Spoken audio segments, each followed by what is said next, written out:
Alright, I got a bunch of different color woods here. It's time to make another mosaic. Okay, so mosaic number 2. 2 years ago, I made a mosaic portrait of my daughter as a Mother's Day gift for my wife, and now it's time to make one of my son. So I started this before Mother's Day, but as you can see, it's dragged on a bit because this takes forever. Not to worry though, it is finally complete. So before placing the pieces, I need to actually make the pieces. I'll be preparing over 8,000 of them, and first I'll mill the material up at the joiner and planer, and then I can rip strips at the table saw. These are around 1/4 inch thick, and then once I have all of those strips cut, I can turn them over and then cut them into 1/4 inch by 1/4 inch sticks. There are hundreds of cuts to make, so I made sure to not get too lazy as far as safety is concerned, and I tried to use a push block and push stick where necessary, and I also took as many breaks as I needed to make sure that my eyesight didn't start getting lazy where you kind of start staring off when you're doing something for too long. So I made sure to stop the table saw, kind of walk around for a minute, and then restart.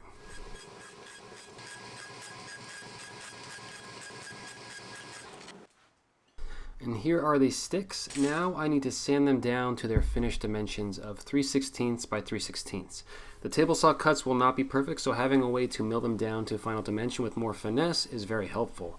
This was another very time-consuming task because each side of each stick has to be sanded smooth.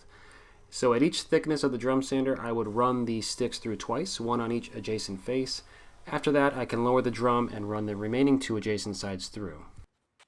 After that, I taped the sticks together in bunches of 8 to 10 pieces. This would reduce the number of crosscuts I had to make at the table saw, of which there were hundreds to make. So the tape not only reduced the number of cuts, it also prevented the pieces from flying everywhere, which is also a plus. So eventually I did stack 2 to 3 bunches on top of each other to further reduce the amount of cuts, but this did lead to a little bit more tear out on some of the pieces in the end. One other thing to mention, I had my stop block set at about 3/4 of an inch and did my best to randomize my cuts from between 1/2 inch to 3/4 inch in length. The last time consuming task before actually placing the pieces was removing the tape. This is simple enough to do, it just takes a while. Welcome to the parillaworks office. I'd like to thank the sponsor of this video, FlexiSpot.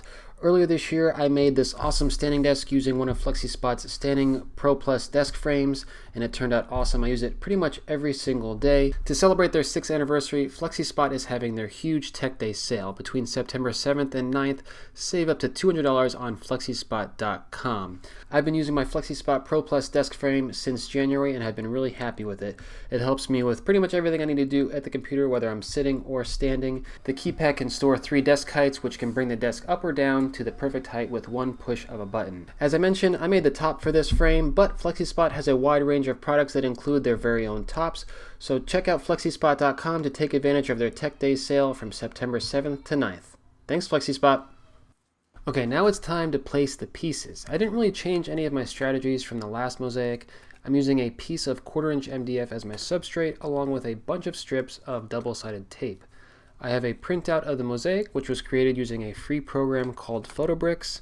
I know I'm going to get asked that in the comments, so the program is called PhotoBricks, and I'll link it in the description below. It is intended to create Lego mosaics, but I was able to just kind of use the colors I wanted to apply it with wood. Anyways, I broke things up into batches of 56 pieces. The overall resolution is 96 by 80 for a total of 7,680 pieces, which means I had around 137 of these batches. Generally, the time it takes to pick out and place one batch is around 5 to 7 minutes. Some batches have a lot of one color, which makes the picking go faster, and other batches near some of the facial features have a big mix of colors, which takes a lot longer to pick out.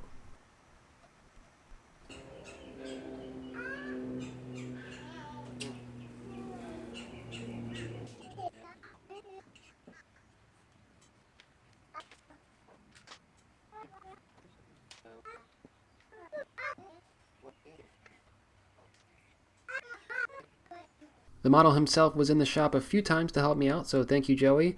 I actually started this way back in April, I think, so it's fun to watch this video now in August and see how much he's already changed. I used Type-On translucent in a small squeeze bottle to apply a little bit of glue to 2 sides of each piece, and then it was as simple as putting it in place. I give a little bit of downward pressure so that the tape can hold things together in the short term while the glue dries. I'll leave links to the glue, tape, and squeeze bottles below if you're interested in trying this out for yourself. And if you do, the woods I used are as follows. The white is maple, the tan is white oak, the orange is cherry, the red is bloodwood, the purple is purple heart, the black is wenge, and the brown is walnut. And here's a shot of the last few pieces to go in. And now it's time to make a frame for it. The end of the rows were not all perfectly aligned because things deviate as you add more and more pieces to each row and column. So as I squared things up, some pieces had to be cut off. So I guess this is not technically 7,680 pieces, but I will just call it 7,000 plus. So that'll be good enough for me, just like the last one. Then I can add the side pieces to the frame, and I have the Mosaic raised up about a ½ inch with some MDF so that I have a ½ inch gap in the back for a French cleat. The frame pieces are just about 2 inches wide, or deep in this case, and 3/4 of an inch thick, and they are made of sapilli. After I flush up the top and bottom, I can add the top and bottom pieces of the frame, just the same as before. Try not to add too much glue because I don't want any squeeze out on the Mosaic. After that is dry, I can add some Miller dowels to reinforce the frame, glue them in. After those are dry, flush them up, give it a nice sanding, and then add some finish.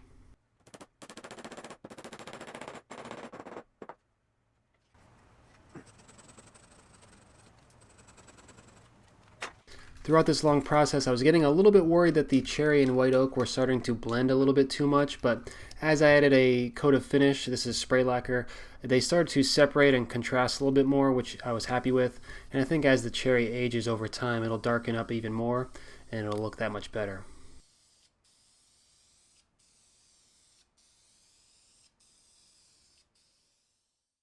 Alright, and here is the final Mosaic. I think it looks really good. It looks just like Joey. You can tell it's him. Even though he looks just like his sister, you can kind of tell with this shot here who is who, and I really like that. They both have their silly hair, which I liked that I was able to capture. But anyways, if you guys have any questions or comments, please leave them below, and I will do my best to answer them. Until next time, thanks for watching.